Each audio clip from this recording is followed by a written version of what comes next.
Buenas noches, hermanos. Buenas noches. Eso es una fiesta. Damos gracias al Señor por la oportunidad maravillosa de vida, de salud y de comunión que nos permite para estar aquí. Mi nombre, pues es la primera vez que estoy en esta congregación. Mi nombre es Uri Rafael Barbosa Ascanio, y pues hace 21 años llegué a Guatemala para estudiar en el seminario y pues estuve 2 años soltero y 2 años después contraje matrimonio con la que es hoy mi esposa. Después de casi 20 años cumplimos este año, y con la cual pues gozamos de la bendición de 2 hijas, Daniela y Marcela. Y pues estamos sirviendo al Señor aquí en el Seminario Bíblico Guatemalteco, y para mí es un gusto estar aquí en Tacaná. He estado en algunas iglesias allá en los Estados Unidos, iglesias hispanas, y seguramente muchos de esos hermanos que seguramente están viendo son de aquí de Tacaná, y me habían hablado de este lugar, añoran este lugar estando allá, y pues para mí es un gusto enviarles un saludo a través de esta pantalla, a través de estas cámaras, a los hermanos de Tacaná que están allá en los Estados Unidos, que están fuera de nuestra patria. Esta noche quiero invitarlo a usted a la funeraria. Quiero que imagine aquí en el centro un ataúd. El ataúd de un hombre en términos humanos bueno, en términos humanos de buen testimonio, de un hombre con un gran ministerio, pero un hombre que falló. Y las fallas de ese hombre que está aquí en el ataúd nos pueden enseñar a nosotros quizás cómo ser mejores padres, cómo heredar una fe genuina, legítima a nuestros hijos. El nombre de ese personaje es Elí. El nombre Elí es bastante particular. Elí viene de la partícula el, que significa Dios. La letra I en los nombres bíblicos es la partícula mi, la partícula posesiva mi. Así que Elí significa mi Dios o significa Dios mío. Cuando el Señor Jesús estaba en la cruz con sus manos extendidas, Él dijo: Elí, Elí, Dios mío, Dios mío. Así que Elí era una declaración. Tal vez cuando los papás de Elí pensaron en ese varón recién nacido, tal vez pensaron en que fuera un hombre que adorara a Dios, que sirviera a Dios. Y saben una cosa, los papás de Elí no se equivocaron. En efecto, ellos tuvieron un hijo que sirvió a Dios. De hecho, el cargo de él es sumo sacerdote en la Escritura. El sumo sacerdote era el cargo más alto. Tal vez por encima de Elí no había nadie a nivel jerárquico en la religión de Israel. Él llegó al pico de la fama, de la admiración de la gente por ser el sumo sacerdote. Cuando Elí murió tenía 98 años. La constitución física de Elí, bueno, obeso, gordo, extremadamente gordo, obesidad mórbida, dirían algunos. La causa de la muerte: estaba sentado en una silla y le trajeron una mala noticia. Y debido a su enorme peso, perdió el equilibrio sentado, se fue de para atrás y se desnucó. Así murió Elí. Su moralidad, ¿qué podemos decir de su moralidad? De la moralidad de este hombre. Bueno, era un buen hombre en términos humanos. Este hombre tuvo muchas cualidades de carácter. La Biblia nunca dice que él fuera un mal esposo, que él abusara de su esposa, que él ultrajara a su esposa. La Biblia no dice nunca que él robó, que él cometió fraude, que él juró en vano. La Biblia no dice que él se divorció alguna vez de su esposa. De hecho, la Biblia nunca dice que él ultrajó a sus hijos, los maltrató, nunca.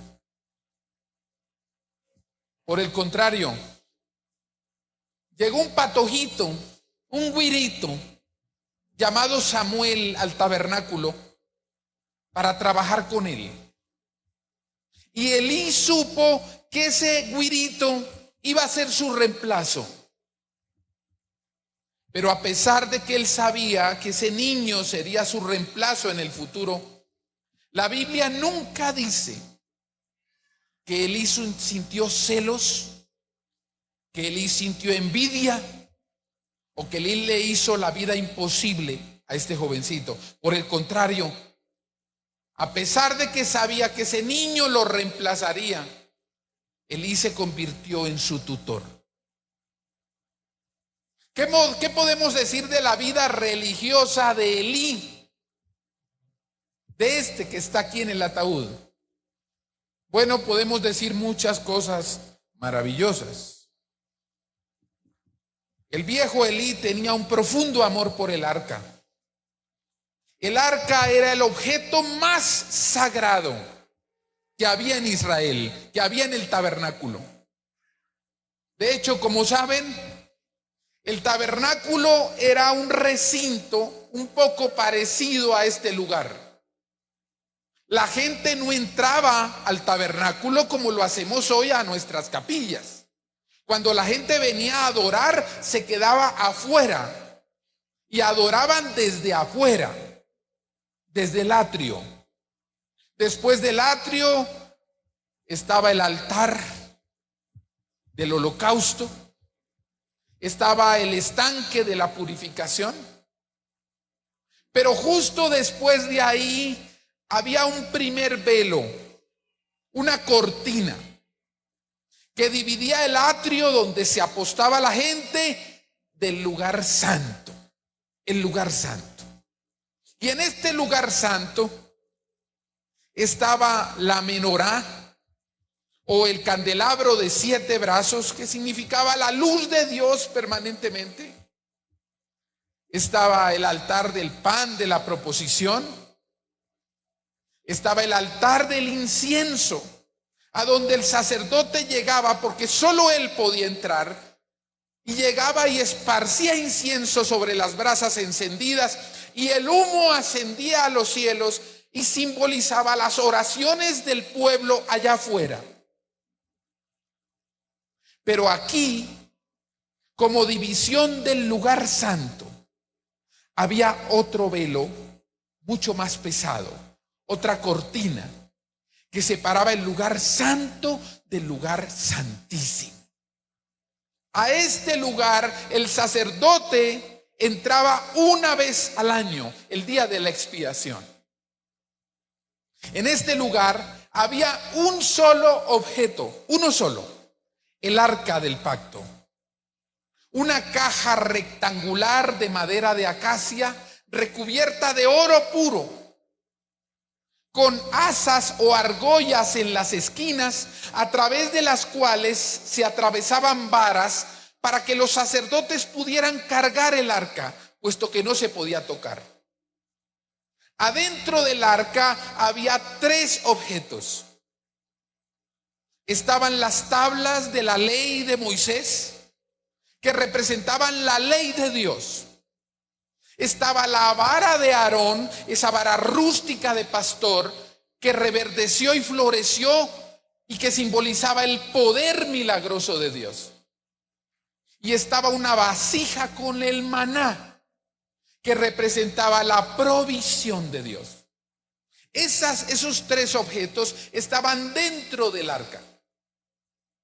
Un arca tapada por una cubierta a la que se le llamaba el propiciatorio, sobre la cual había 2 querubines extendiendo sus alas, uno frente a otro. Y sobre esos querubines, ocasionalmente, se posaba la Shekinah, la gloria de Dios. Así que el trabajo de Elí era cuidar el objeto más sagrado que había en Israel, que representaba el poder, la ley y la provisión de Dios, y que representaba la presencia misma de Dios. Así que el viejo Elí se aprendió todos los ritos y ceremonias del tabernáculo, pero su fin principal era cuidar el arca. En una ocasión, los enemigos más comunes que tuvo el pueblo de Israel, los filisteos, que vivían en las costas del mar Mediterráneo y que eran la primera potencia armamentística en ese momento, subieron desde la costa a la montaña a donde vivían los israelitas, subieron para hacer guerra contra Israel. Entonces los israelitas, que no tenían armas, se llenaron de miedo y vinieron con vinieron con Elí y le dijeron: Elí, préstanos el arca para que vaya delante de nosotros, porque si nosotros llevamos el arca delante del ejército, vamos a tener la victoria. Y el pueblo de Israel insistió y Elí dijo: de ninguna manera, el arca no sale del tabernáculo. Y a fuerza de ruegos y súplicas, Elí, con mucho recelo, decidió prestarles el arca.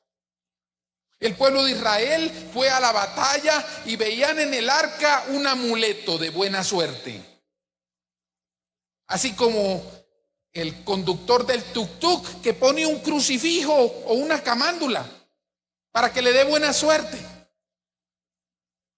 El pueblo de Israel llevó el arca adelante para que le diera buena suerte contra los filisteos. Pero ¿saben qué? Oh sorpresa. Los filisteos prevalecieron y derrotaron al ejército israelita. Y no solamente los mataron a todos, sino que secuestraron el arca y la llevaron a una de sus ciudades. Uno de los únicos soldados que escapó salió corriendo del campo de batalla y vino corriendo a Elí, que estaba sentado en una silla, y le dijo: Elí, el arca fue secuestrada. Y la impresión fue tan grande para Elí, el anciano Elí, que perdió el equilibrio, se fue de para atrás y se desnucó. El último pensamiento que pasó por la cabeza de Elí fue el arca.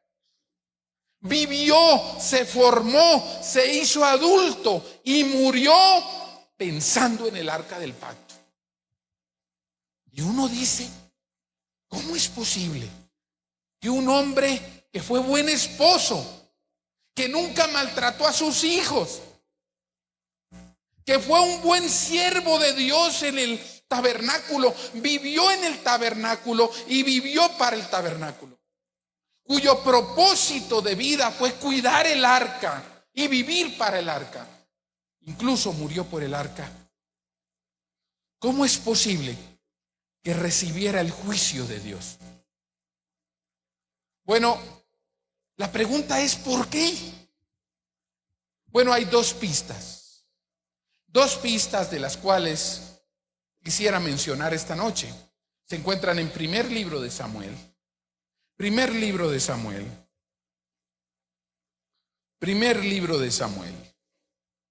capítulo 2, versículo 30. Primer libro de Samuel, capítulo 2, versículo 30. Dice lo siguiente: porque yo honraré a los que me honran, dice el Señor, y los que me desprecian serán tenidos en poco. Primera pista: Elí despreció al Señor.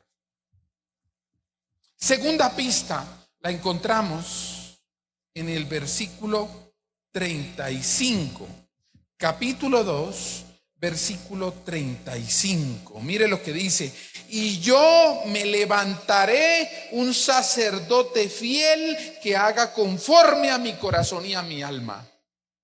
Segunda pista: Elí fue un sacerdote infiel. ¿Qué? Pero si Elí vivió para el arca, si Elí vivía en el tabernáculo, ¿cómo pudo ser Elí un sacerdote infiel? ¿Cómo es que Elí despreció al Señor? Si fue un hombre tan bueno. La respuesta a esas dos preguntas se pueden resumir en una sola. Elí fue un papá pasivo. Como decimos aquí en Buen Chapín, Elí fue un papá de pantalones aguados. ¿Han escuchado esa expresión, verdad? Elí fue un papá de pantalones aguados. Como saben ustedes, mis queridos hermanos, el Señor le dice: yo le dije que por la maldad de sus hijos he condenado a su familia para siempre. Él sabía que estaban blasfemando contra Dios y sin embargo él no los frenó. Primer libro de Samuel, capítulo 3, versículo 13. Les voy a explicar en qué consistió el que Elí no refrenara a sus hijos, el que Elí tuviera hijos que estaban blasfemando al Señor. Elí, como saben, era el sumo sacerdote y él tenía hijos, y sus hijos eran los sacerdotes principales, sacerdotes asistentes. Así que el jefe, el pastor, por decirlo así, tiene dos pastores asociados, que son los hijos de Elí. Ahora escúchenme bien. Cuando un israelita venía a ofrecer el sacrificio ante el Señor, el sacerdote pasaba revista al cabrito o al cordero o al palomino para verificar que no tuvieran mancha, no tuvieran defecto y fueran adecuados para ser ofrecidos ante el Señor. Ese era el trabajo de los sacerdotes, de los hijos de Elí. Entonces, los sacerdotes degollaban el cordero y derramaban su sangre alrededor del altar del sacrificio. Después quitaban la piel con la grasa, porque la grasa, toda la grasa del animal era ofrenda para el Señor. En el Antiguo Testamento se le llama grosura. La grosura del animal, la grasa del animal era para el Señor. Después descuartizaban el animal y la mayor parte de las piezas de ese animal eran para ser ofrecidas al Señor. Solo dos partes del cordero pertenecían a los sacerdotes: la pechera del cordero y la espaldilla del cordero, que no tenían grasa. Estas dos partes, espaldilla y pechera del cordero, le correspondían como parte al sacerdote.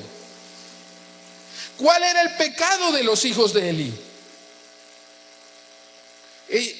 Después de esto, el animal, las partes sacadas o extraídas tenían que ser cocidas para sacarles toda la grasa, porque Dios no quería que la grasa del animal fuera consumida. Pero a los hijos de Elí les gustaba el churrasco, les gustaba la grasa. Lo que era para Dios, ellos lo tomaban para sí. Y ni siquiera dejaban cocinar la carne, sino que cuando descuartizaban el animal, decían a los sirvientes del templo, del tabernáculo, les decían: dame ese pedazo de carne, dame ese otro y dame ese otro. Y los sirvientes decían: pero no, eso es del Señor. Y ellos decían: dámelo, porque yo te lo ordeno. Si ustedes leen el capítulo 2, ustedes se dan cuenta que los hijos de Elí estaban abusando de su cargo y estaban tomando parte de la ofrenda de carne que le correspondía al Señor. De hecho, la gordura, la obesidad mórbida de Elí, algunos eruditos bíblicos la atribuyen a que él comía grasa de animal y por eso él era gordo. Él no tomaba de las partes prohibidas, pero cuando los hijos le pasaban a él la carne, él se hacía el de la vista gorda. Y él también consumía de esa carne que era parte de la ofrenda al Señor. Vamos a leer el capítulo 2. Acompáñenme.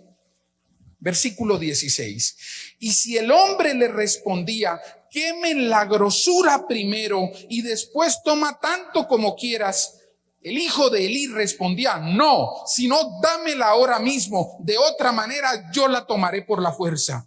Versículo 17. Era pues muy grande delante de Jehová el pecado de los jóvenes, porque los hombres menospreciaban las ofrendas de Jehová. Ahora entendemos, hermanos, cuál era el pecado de los hijos de Elí. El punto es que Elí debió regañar a sus hijos, debió amonestarlos.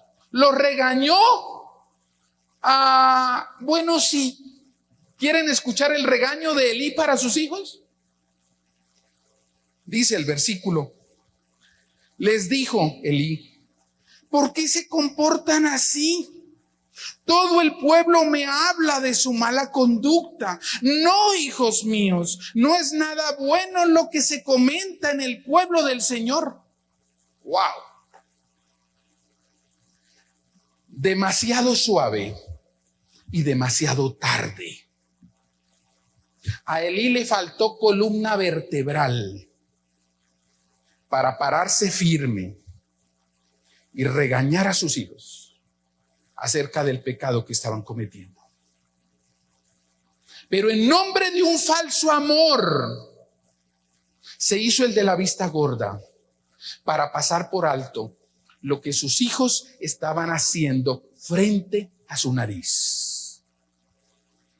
Ahora, quiero en este punto señalarles dos errores que cometió Elí como papá. Recuerden, Elí es el pastor, por decirlo así. Es el líder espiritual y religioso de Israel.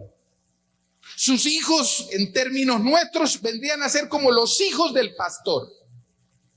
Así que no hay más gente, no hay gente más religiosa, no hay familia más cercana a Dios que los hijos de Elí. Pero hubo dos fallas de Elí. La primera es muy fácil. Él tuvo religión, pero no tuvo relación. Elí tuvo religión, pero no tuvo relación. Elí le enseñó a sus hijos, le transmitió a sus hijos una fe religiosa.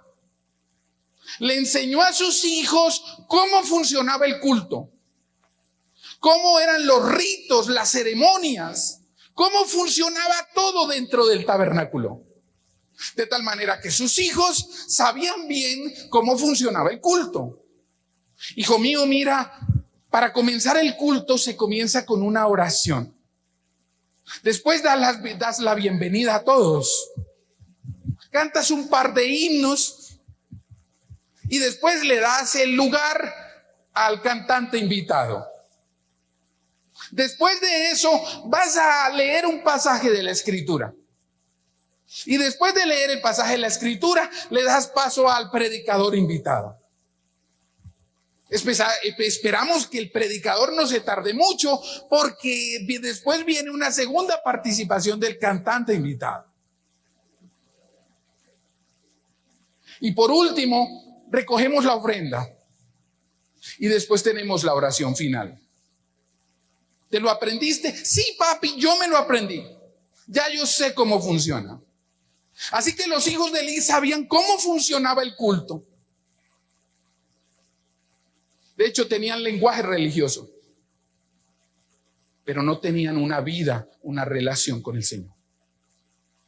De hecho, es interesante que en el capítulo 1, Elí ve a una mujer que está derramando su espíritu, su alma delante del Señor, orando. Ana llega a exponer su causa: Señor, dame un hijo. Y lo hace quizás con murmullos. Y se acerca Elí furibundo y le dice: borracha, ve a casa a digerir tu vino. Pero sus hijos estaban pecando en su propia nariz. Y él no, él guardó silencio. Con los demás, Elí era implacable. Disciplina para ti, disciplina para ti, disciplina para ti. Pero con sus hijos era supremamente indulgente. Y hermanos queridos, eso pasa con el juego de la religión. Hay muchos hijos de evangélicos sentados en las bancas de una iglesia evangélica, asistiendo a la escuela dominical, incluso con ministerios aquí adentro. Saben cómo funciona esto, saben cómo funciona el culto. Hacen ministerio, cierran sus ojos cuando están adorando, levantan sus manos, fruncen el ceño, tienen lenguaje y cultura evangélica. Pero su vida está muy lejos de Dios. Esos papás que llegan aquí y antes del culto en el carro están peleándose con la esposa, con el esposo, gritándose incluso antes del culto. Y llegan aquí y se agarran de la mano y se dan una sonrisa. Y los hijos están viendo eso. Esa duplicidad, el juego de la religión. Ese papá, mi papá, que ora bonito, que hace ministerio maravilloso, pero abusa de mi mamá y le grita en la casa y la trata mal, pero allá ora bonito. Y tus hijos están viendo eso. Aquí vienes a cantar al Señor con todo tu corazón, y con esa misma lengua sales de aquí a hablar mal del pastor, a chismear de la hermana que no vino vestida bajo el código de vestuario que a ti te gusta. A veces se hacen tacos al pastor el almuerzo de domingo, ¿no? Con la misma lengua con la que cantamos aquí, estamos chismeando, calumniando, denigrando a nuestros propios hermanos. Como dice Santiago, ¿acaso de una misma fuente puede salir agua salada y agua dulce? Y tus hijos están viendo eso. Y tus hijos aprenden lo que es vida religiosa, pero no una vida auténtica, una vida genuina, legítima con el Señor. Aprenden el juego de la religión. Ellos te ven ofrendando y diezmando aquí, pero en el trabajo te ven haciendo negocios sucios y trayendo ese dinero aquí a las arcas. Y los hijos ven eso y lo aprenden. Al igual que Elí, hay familias jugando el juego de la religión. Pero en esas vidas no hay una relación.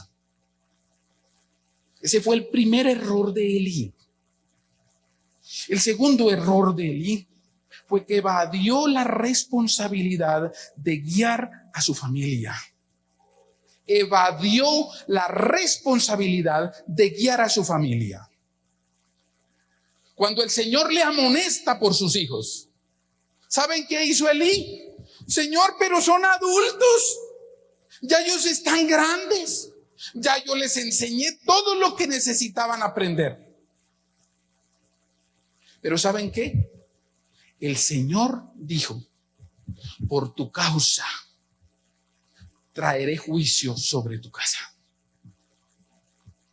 Sabes, mi querido hermano, hermana, con mucho respeto y con el mayor cuidado, porque yo también soy padre, te lo digo. Si tú no te ocupas de tus hijos, el Señor lo va a hacer. Y a ti no te va a gustar. Porque el Señor al que ama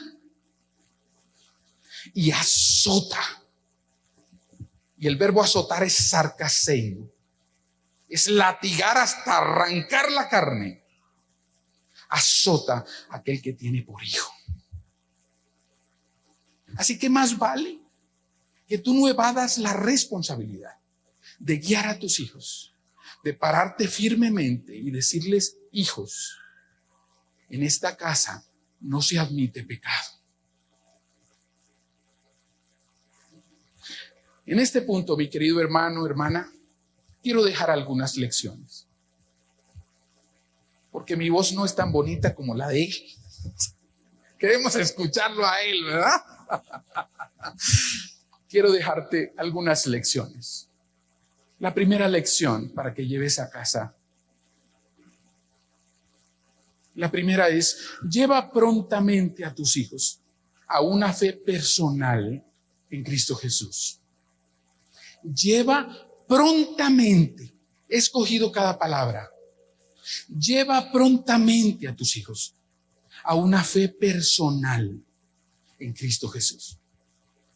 No des por sentado que como asisten al grupo de jóvenes, que como están haciendo ministerio, son hijos de Dios. No des por sentado que como están aquí a la par contigo esta noche, son hijos de Dios. Vamos a leer capítulo 2, versículo 12. Capítulo 2 del primer libro de Samuel, versículo 12. Mire lo que dice: los hijos de Elí eran hombres impíos y no tenían conocimiento de Jehová. Eran sacerdotes, hacían ministerio, pero eran hombres impíos. ¿Y sabían ustedes que en las bancas de las iglesias evangélicas hay hombres impíos haciendo ministerio? Hablando en lenguaje evangélico. Como ustedes, bueno, tal vez solo el hermano Otto, ustedes quizá no lo saben. Mi papá fue pastor evangélico por 38 años, allá en Colombia. Él era pastor misionero.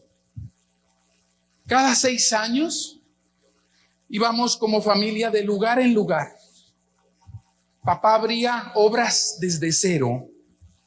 Era un evangelista consumado. Le encantaba el evangelismo. Y mi papá, me acuerdo, del 14 de enero de 1984. Yo soy el hijo mayor de 3 hijos. Y resulta que mi papá lo invitaron a una campaña evangelística de 3 días. En un lugar rural, no había acceso de carretera.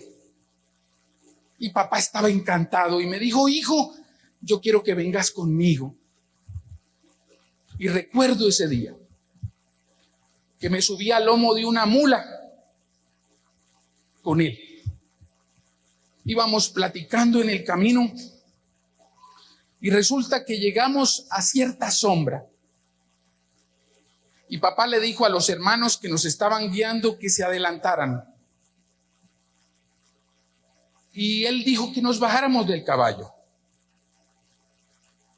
Sacó la merienda y me hizo una pregunta rara.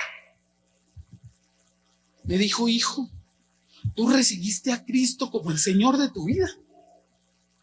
Y yo, ¿qué?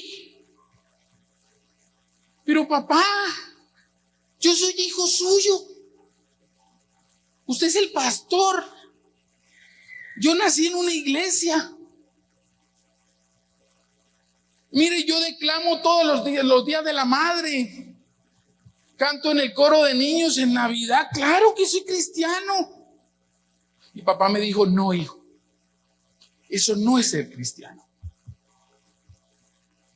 Y papá me predicó el evangelio. Yo, ¿pero por qué? Hijo, tú eres pecador. Y antes de ir yo a predicarle a un montón de gente, yo quiero asegurarme que mi hijo es cristiano, sigue a Cristo Jesús. Y en la manera en que yo podía entender, papá me predicó el evangelio a mí. Y yo recibí a Cristo. El Señor me convirtió. Uno no se convierte, hermanos. El Señor lo convierte a uno. Y ese día el Señor me convirtió en su hijo.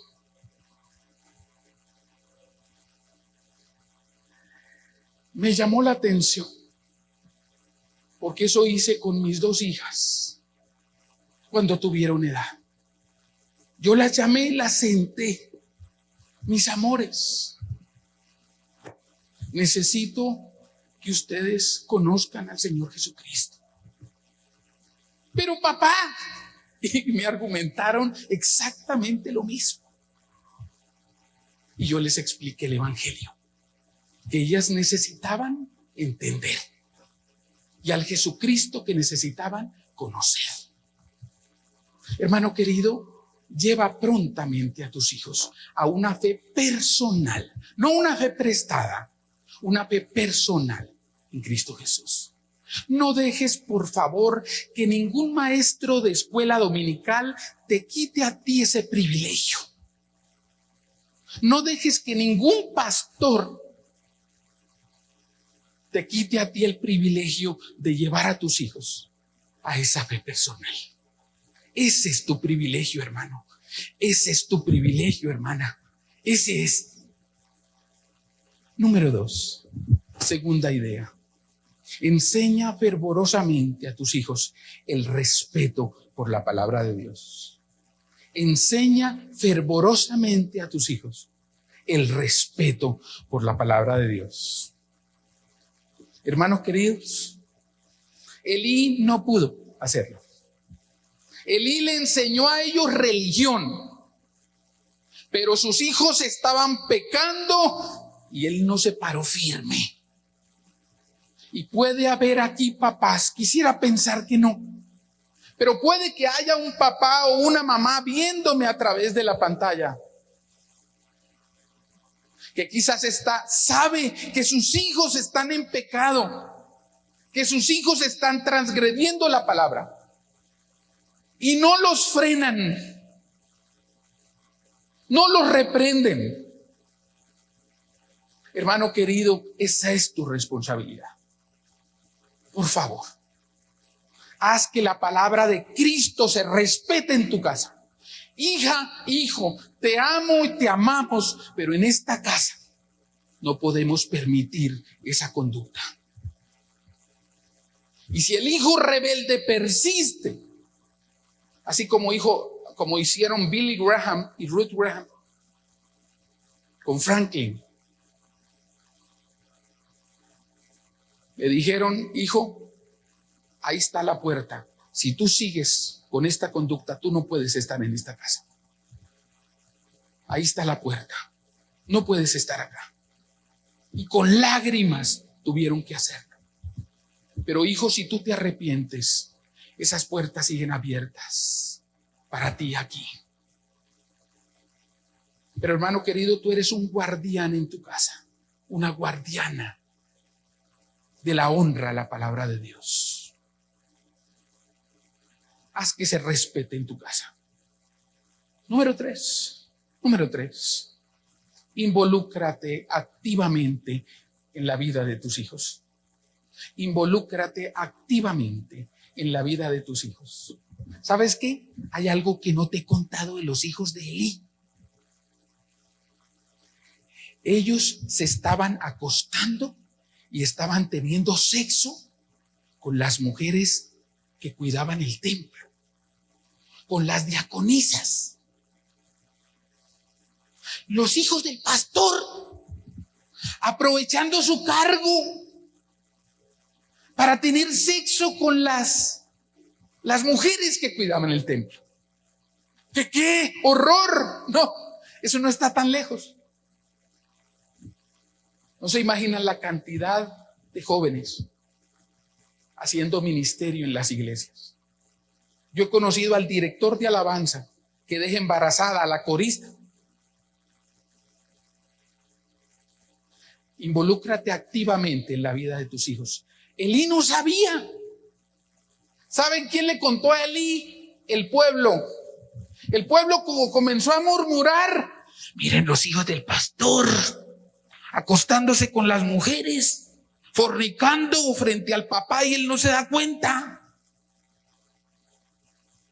Hay papás lamentablemente más preocupados por sus gallinas y por sus vacas y por sus cultivos que por sus propios hijos.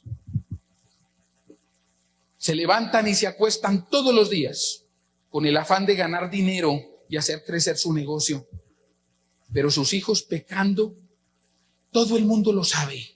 Los compañeros de clase, de universidad, todos enterados, menos papá, menos mamá. Ellos son los últimos en enterarse. ¿Por qué? Porque los papás están tan ocupados allá afuera que se olvidan de su ministerio adentro. Involúcrate en la vida de tus hijos. ¿Tú sabes qué están viendo tus hijos en su pantalla cuando están a puerta cerrada? ¿Tú sabes con quién están hablando? ¿Quiénes son sus amigos? Hay papás que ni enterados. Como les conté esta tarde, tengo una hija de 18, otra de 16 y medio. Yo espero que se casen por allá en 30, 40 años adelante. Tengo una escopeta doble cañón esperando que caiga el primer buitre.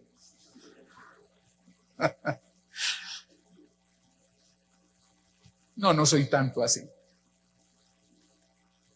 Pero en la casa yo tengo una regla que he convenido con mis hijas, porque es un convenio entre ellas y nosotros. Después de las 9:30, los celulares nos los entregan. Nadie está después de las 9:30 frente a una pantalla. ¿Qué están viendo tus hijos? ¿Qué están haciendo tus hijos? ¿Estás suficientemente involucrado en la vida de ellos? Última, y con esto le damos espacio al hermano Oscar.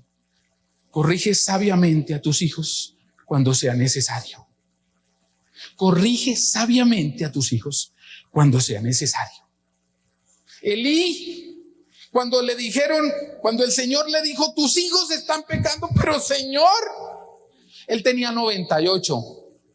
Tal vez sus hijos tendrían entre 50 y 60 años. Señor, ya son adultos, tienen su propia familia. Ya les enseñé lo que tenía que enseñarles. Y el Señor dijo, no. Los viste pecando y no los refrenaste. Aunque tus hijos estén crecidos, aunque tus hijos tengan una familia, si bien tú tienes que actuar sabiamente y aconsejar a partir de la palabra sabiamente y oportunamente, tú sigues siendo papá de esos hijos hasta que te mueras. Tú sigues siendo mamá de esos hijos hasta que partas con el Señor. Así que tú sigues teniendo esa responsabilidad, aunque sean adultos. Si son adultos y están en pecado, el ministerio de las rodillas, orar por tus hijos, orar por tus hijas. Pero cuando el Señor te dé la oportunidad, exprésate con sabiduría y diles: hijos, a la luz de la palabra, no estás haciendo lo correcto, estás pecando delante del Señor. Y deja que el Señor se ocupe y su Santo Espíritu siga trabajando en esa vida. Hoy tuvimos aquí un ataúd con un hombre llamado Elí. Pero ¿sabes qué? Algún día tú vas a estar en un ataúd. Aquí quizás. No sabes, no sabemos. Sería triste si la gente se acerca y llora por ti y dice: ay, qué gran anciano que era, qué gran pastor, qué gran líder, qué gran diaconisa, qué gran ministerio. Lástima a sus hijos. Qué gran mujer, qué extraordinaria lideresa, qué sierva de Dios, qué mujer tan usada por Dios. Lástima a sus hijos, lástima a sus nietos. Hermanos queridos, yo también voy a estar en un ataúd, no sé cuándo. El Señor dirá. Pero yo anhelo que cuando ese momento llegue, mis hijas se acerquen ahí y que puedan decir: yo quiero ser como él, yo quiero tener un esposo como él, yo quiero servir a Dios como lo servía él, yo quiero amar su palabra como la amaba él. Porque si mis hijas no dicen eso, yo habré perdido el tiempo aquí. De nada sirve que yo sea buen pastor, buen rector de un seminario, si fallo en mi propia casa. Que el Señor te ayude, que el Señor nos ayude. Esta es una tarea maravillosa. Esta es tu principal tarea, tu mayor ministerio. Y yo confío que en las manos del Señor este ministerio será más grandioso de lo que imaginas. ¿Por qué no cierras tus ojos ahora y hablas con el Señor? Tal vez sea momento de que le hables y le digas: Señor, perdóname, perdóname. Tal vez no he sido el papá, la mamá que mis hijos necesitan. No he sido el ejemplo, Señor. Tal vez he estado tan ocupado fuera de casa que he descuidado la principal responsabilidad que tú me diste. Si hay aquí hijos, no quisiera pensar que tú estás jugando el juego de la religión. Tú tienes un tesoro maravilloso. Estás en una iglesia aprendiendo de Dios. Tienes padres cristianos que te han enseñado, te han guiado, pero tal vez tu vida no es concordante con lo que muestras aquí. Tal vez el Señor te trajo esta noche para que te pongas a cuentas con Él y comiences a vivir una vida legítima, una vida cristiana auténtica. Abandones el juego de la religión y abordes una relación con Jesucristo. Querido Padre, me pongo yo primero en la fila, Señor, porque no soy un esposo perfecto, no soy un padre perfecto, y estoy tan lleno de errores, Señor. Aprecio tu gracia para mí, Señor. Gracias por el padre que me diste, por la mamá que me diste. Señor, quiero honrar el ministerio de ellos, siendo el papá, el esposo que tú quieres que yo sea. Señor, que mis hijas te honren, que mis hijas te alaben, que sean vasos de honra para tu casa, Señor. Más allá de ser profesionales y tener carreras exitosas, quiero que tengan una relación contigo íntima y especial. No quiero hacer de ellas, Señor, solo tesoros en la tierra. Quiero que ellas sean tesoros en el cielo. En tus manos encomiendo mi vida, mi ministerio en casa, y encomiendo, Señor, a todos estos padres y madres aquí, estos hijos aquí representados, confiando en que en tus manos y bajo la dirección de tu Santo Espíritu, bajo los lineamientos de tu palabra, seremos las familias que pasen a la siguiente generación esa fe genuina, legítima, auténtica que tú quieres en los corazones de cada quien. En tus manos encomendamos nuestras familias y nuestras vidas, dándote gracias en el nombre de Jesucristo, el verdadero Hijo, el maravilloso. Te damos gracias. Amén y amén. Que el Señor les bendiga, hermanos.